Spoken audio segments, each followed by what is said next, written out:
réglé. Je voulais vous dire que nous ne sommes pas très nombreux. Nous ne sommes pas très nombreux aujourd'hui parce qu'il y a un enterrement de l'un d'entre nous à Sauvesange qui a lieu à la même heure. Et comme il s'agissait d'un ancien pompier, les pompiers se sont partagés en deux, ainsi qu'une partie de la population. Il n'empêche que nous allons célébrer cette commémoration du 8 mai 1945. Je vous rappelle simplement que nous rentrons dans une période de 4 jours où il y aura des commémorations quotidiennes, pas au Monument aux Morts, mais en France, puisque demain c'est la journée de l'Europe, anniversaire de la déclaration de Robert Schuman, que vendredi c'est la commémoration en France métropolitaine de l'abolition de l'esclavage, et que dimanche 12 c'est la fête de Jeanne d'Arc, fête du patriotisme.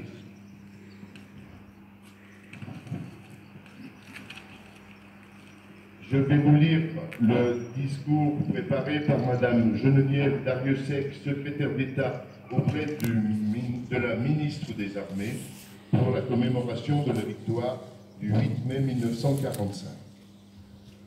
La guerre est gagnée, voici la victoire, c'est la victoire des Nations Unies et c'est la victoire de la France.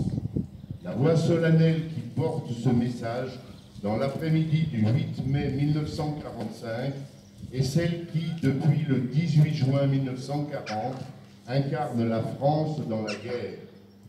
Les paroles du général de Gaulle se mêlent au bourdon de Notre-Dame et aux cloches de toutes les églises, aux sirènes et aux exaltations qui retentissent dans tout le pays. La victoire est là, enfin, en Europe, la guerre est finie.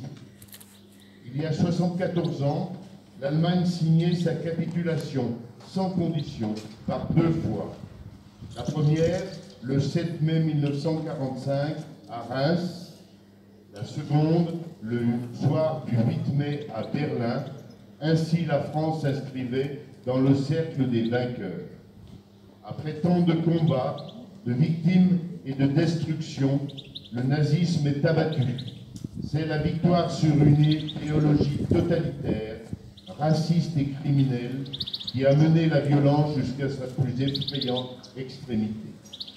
La France exprime sa reconnaissance à toutes ses filles et à tous ses fils qui ont combattu pour la patrie. Les combattants de 1940, les Français libres, tous ceux qui ont répondu à l'appel de la résistance, les armées de Leclerc et de Delatte. La France se souvient des déportés qui ont souffert de la barbarie et des victimes du camp de la mort.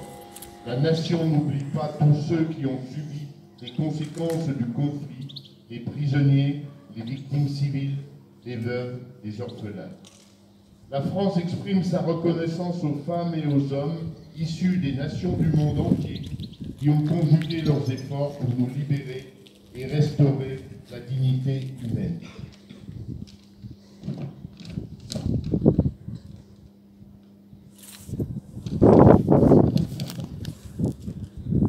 En ce 75e anniversaire de l'année 1944, la France se souvient de ses libérateurs. Des villages du littoral normand à la flèche de la cathédrale de Strasbourg, de semaine en semaine, le flot de la liberté a recouvert le territoire. À tel endroit, la liberté portait l'uniforme français, à tel autre, celui des armées alliées. Ici, l'action des maquis était décisive. Là, l'action commune des soldats et des résistants emportait la décision. 75 ans après, alors que les derniers témoins vivants de cette histoire sont parmi nous, la mémoire de ces événements demeure. Nous nous souvenons avec ferveur des débarquements de Normandie et de Provence, de la libération de Paris, du courage et des sacrifices de tous les combattants de la liberté. Aujourd'hui, nous nous remémorons les déchirures de notre continent et l'ampleur du désastre humain et moral. Ainsi, rassemblés, nous mesurons la valeur de la paix. Elle est notre héritage, elle est la clé de voûte de la construction européenne, elle est notre raison de vivre. Préservons-la.